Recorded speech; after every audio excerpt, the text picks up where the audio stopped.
Welcome back to another reading of Emily Brunt's Wuthering Heights. Today we're reading Chapter 4. I hope I'm keeping all these voices consistent. I say I hope. I know for a fact I'm not. I want to try and be better about that, though. I apologize. But here we go. Chapter 4. What vain weathercocks we are. I, who had determined to hold myself independent of all social intercourse, and thanked my stars that, at length, I had lighted on a spot where it was next to impractical. I, weak wretch, after maintaining till dusk a struggle with low spirits and solitude, was finally compelled to strike my colors, and under pretense of gaining information concerning the necessities of my establishment, I desired Miss Dean, when she brought in supper, to sit down while I ate it, hoping sincerely she would prove a regular gossip, and either rouse me to animation or lull me to sleep by her talk. You have lived here a considerable time, I commenced. Did you not say 16 years? 18, sir. I came when the mistress was married. To wait on her after she died, the master retained me for his housekeeper. Indeed. There ensued a pause. She was not a gossip, I feared, unless about her own affairs, and those could hardly interest me. However, having studied for an interval with a fist on either knee and a cloud of meditation over her ruddy countenance, she ejaculated, "Ah! Times are greatly changed since then." "Yes," I remarked. "You've seen a good many alterations, I suppose." "I have, and troubles too," she said. "Oh, I'll turn the talk on my landlord's family," I thought to myself. "A good subject to start, and that pretty girl widow. I should like to know her history. Whether she be a native of the country, or, as is more probable, an exotic that she surely indignia will not recognize for kin." Sorry. With this intention, I asked Miss Dean why Heathcliff let Thrushcross Grange and preferred living in a situation of residence so much more inferior. "Is he not rich enough to keep the estate in good order?" I inquired. "Rich, sir," she returned. "He has nobody knows what money, and every year it increases. Yes, he's rich enough to live in a finer house than this, but he's very near, close-handed, and if he had meant to flit to Thrushcross Grange as soon as he had heard of a good tenant, he could not have borne to miss the chance of getting a few hundreds more. It is strange people should be so greedy when they are alone in the world." "He had a son, it seems." "Yes, he had one. He is dead." "And that young lady, Miss Heathcliff, is his widow?" "Yes." "Where did she come from originally?" "Why, sir, she is my late master's daughter. Catherine Linton was her maiden name.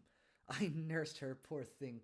I did wish Mr. Heathcliff would remove her, and then we might have been together again." "What? Catherine Linton?" I exclaimed, astonished. But a minute's reflection convinced me it was not my ghostly Catherine. "Then," I continued, "my predecessor's name was Linton?" "It was." "And who is that Earnshaw, Hareton Earnshaw, who lives with Mr. Heathcliff? Are they relations?" "No, he is the late Mrs. Linton's nephew." "The young lady's cousin, then?" "Yes, and her husband has her cousin also, one on the mother's side, the other on the father's side. Heathcliff married Mr. Linton's sister." "Ah, I see the house at Wuthering Heights has Earnshaw carved over the front door. Are they an old family?" "Very old, sir. And Hareton is the last of them, as our Miss Cathy is of us. I mean, of the Lintons. Have you been to Wuthering Heights? I beg pardon for asking, but I should like to hear how she is." "Miss Heathcliff, she looks very well, and very handsome yet, I think. Not very happy." "Oh, dear, I don't wonder. And how did you like the master?" "A rough fellow, rather. Miss Dean, is not that his character?" "Rough as a saw edge, and hard as whinstone. The less you meddle with him, the better." "He must have had some ups and downs in his life to make him such a churl. Do you know anything of his history?" "It's a cuckoo's, sir. I know all about it, except where he was born, and who were his parents, and how he got his money at first. And Hareton has been cast out like an unfledged dunnock. The unfortunate lad is the only one in all this parish that does not guess how he has been cheated." "Well, Miss Dean, it will be a charitable deed to tell me something of my neighbors. I feel I shall not rest if I go to bed, so be good enough to sit and chat an hour." "Oh, certainly, sir. I'll just fetch a little sewing, and then I'll sit as long as you please." But you've caught cold. I saw you shivering, and you must have some gruel to drive it out. The worthy woman bustled off, and I crouched nearer the fire. My head felt hot, and the rest of me chill. Moreover, I was excited, almost to a pitch of foolishness, through my nerves and brain. This caused me to feel not uncomfortable, but rather fearful, as I am still, of serious effects from the incidents of today and yesterday. She returned presently, bringing a smoking basin and a basket of work, and, having placed the former on the hob, drew in her seat, evidently pleased to find me so companionable. Before I came to live here, she commenced, waiting no farther in invitation to her story. I was almost always at Wuthering Heights, because my mother had nursed Mr. Hindley Earnshaw. That was Hareton's father, and I got used to playing with the children. I ran errands too, and helped to make hay, and hung about the farm ready for anything that anybody would set me to.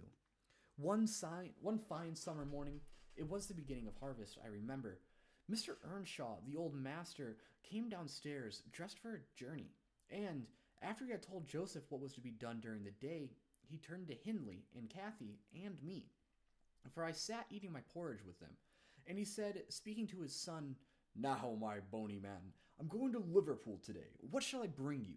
You may choose what you like, only let it be little, for I shall walk there and back, 60 miles each way. That is a long spell." Hindley named a fiddle, and then he asked Miss Kathy. She was hardly 6 years old, but she could ride any horse in the stable, and she chose a whip. He did not forget me, for he had a kind heart, though he was rather severe sometimes. He promised to bring me a pocketful of apples and pears, and then he kissed his children, said goodbye, and set off. It seemed a long while to us all, the 3 days of his absence, and often did little Kathy ask when he would be home. Miss Earnshaw expected him to be supper time on the third evening, and she put the meal off hour after hour.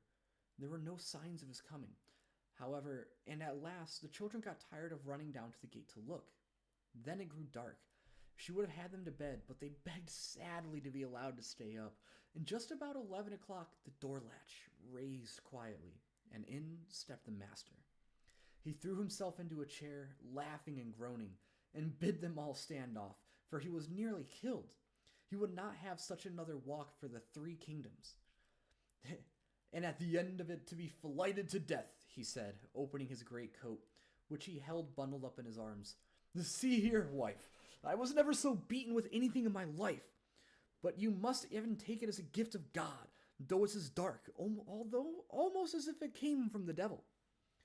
We crowded round, and Miss Kathy's head and I peeped at a dirty, ragged, black-haired child, big enough both to walk and talk. Indeed, its face looked older than Catherine's, yet, when it was set on its feet, it only stared round and repeated over and over again some gibberish that nobody could understand. I was frightened, and Miss Earnshaw was ready to fling it out of doors.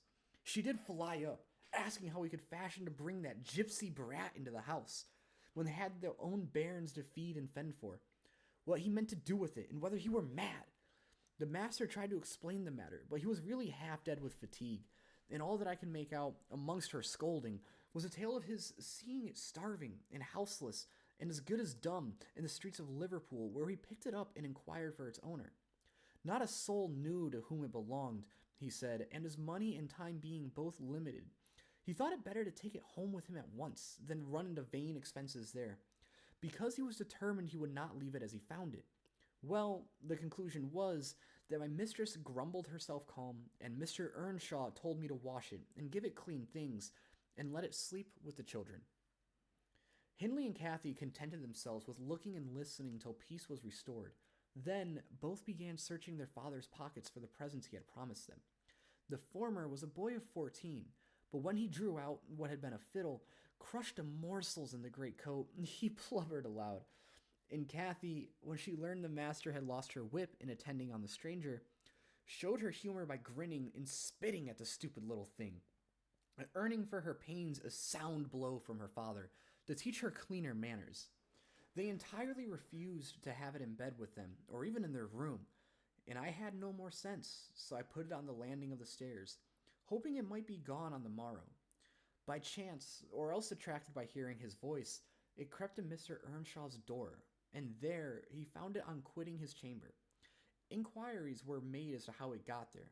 I was obliged to confess, and in recompense for my cowardice and inhumanity, was sent out of the house. This was Heathcliff's first introduction to the family. On coming back a few days afterwards, for I did not consider my banishment perpetual, I found they had christened him Heathcliff. It was the name of a son who died in childhood, and it has served him ever since, both for Christian and surname. Miss Cathy and he were now very thick, but Hindley hated him, and to say the truth, I did the same, and we plagued and went on with him shamefully, for I wasn't reasonable enough to feel my injustice, and the mistress never put in a word on his behalf when she saw him wronged. He seemed a sullen, patient child, hardened, perhaps, to ill treatment. He would stand Hindley's blows without winking or shedding a tear, and my pinches moved him only to draw in a breath and open his eyes, as if he had hurt himself by accident, and nobody was to blame. This endurance made old Earnshaw furious when he discovered his son persecuting the poor fatherless child, as he called him. He took to Heathcliff strangely, believing all he said. For that matter, he said precious little, and generally the truth, and petting him up far above Cathy, who was too mischievous and wayward for a favorite. So, from the very beginning, he bred bad feeling in the house, and at Miss Earnshaw's death, which happened in less than 2 years after, the young master had learned to regard his father as an oppressor rather than a friend, and Heathcliff as a usurper of his parents' affections and privileges, and he grew bitter with brooding over these injuries. I sympathized a while, but when the children fell ill of the measles and I had to tend to them and take on me the cares of a woman at once, I changed my idea. Heathcliff was dangerously sick, and while he lay at the worst, he would have me constantly by his pillow. I suppose he felt I did a good deal for him, and he wouldn't wit to guess that I was compelled to do it. However, I will say this, he was the quietest child that ever a nurse watched over. The difference between him and the others forced me to be less partial. Cathy and her brother harassed me terribly. He was as uncomplaining as a lamb, though hardness, not gentleness, made him give little trouble. He got through, and the doctor affirmed it was in a great measure owing to me, and praised me for my care. I was vain of his commendations, and softened towards the being by whose means I earned them, and thus Hindley lost his last ally. Still, I couldn't dote on Heathcliff, and I wondered often what my master saw to admire so much in the sullen boy, who never, to my recollection, repaid his indulgence by any sign of gratitude. He was not insolent to his benefactor, he was simply insensible. Though knowing perfectly the hold he had on his heart and conscience, he had only to speak and all the house would be obliged to bend to his wishes. As an instance, I remember Mr. Earnshaw once bought a couple of colts to the parish fair, and gave the lads each one. Heathcliff took the handsomest, but it soon fell lame, and when he discovered it, he said to Hindley, "You must exchange horses with me. I don't like mine, and if you won't, I shall tell your father of the 3 thrashings you've given me this week, and show him my arm, which is black to the shoulder." Hindley put out his tongue and cuffed him over the ears. "You'd better do it at once," he persisted, escaping to the porch. They were in the stable. "You will have to, and if I speak of those blows, you'll get them again with interest." "Off, dog!" cried Hindley, threatening him with an iron weight used for weighing potatoes and hay. "Throw it," he replied, standing still, "and then I'll tell how you boasted that you would turn me out of the doors as soon as he died, and see whether he will not turn you out directly." Hindley threw it, hitting him in the breast, and down he fell, but staggered up immediately, breathless and white, and, had not I prevented it, he would have gone just so to the master, and got full revenge by letting his condition plead for him, intimating who had caused it. "Take my colt, gypsy, then," said young Earnshaw, "and I pray that he may break your neck. Take him and be damned, you beggarly interloper, and wheedle my father out of all he has. Only afterwards show him what you are, imp of Satan, and take that. I hope he'll kick out your brains." Heathcliff had gone to loose the beast, and shifted to his own stall. He was passing behind it, when Hindley finished his speech by knocking him under its feet, and without stopping to examine whether his hopes were fulfilled, ran away as fast as he could. I was surprised to witness how coolly the child gathered himself up, and went on with his intention, exchanging saddles and all, and then sitting down on a bundle of hay to overcome the qualm which the violent blow occasioned, before he entered the house. I persuaded him easily to let me lay the blame of his bruises on the horse. He minded little what tale was told, since he had what he wanted. He complained so seldom, indeed, of such stirs as these, that I really thought him not vindictive. I was deceived completely, as you will hear. And that is the end of Chapter 4. I hope to have you guys back here tomorrow for Chapter 5, and thank you for listening.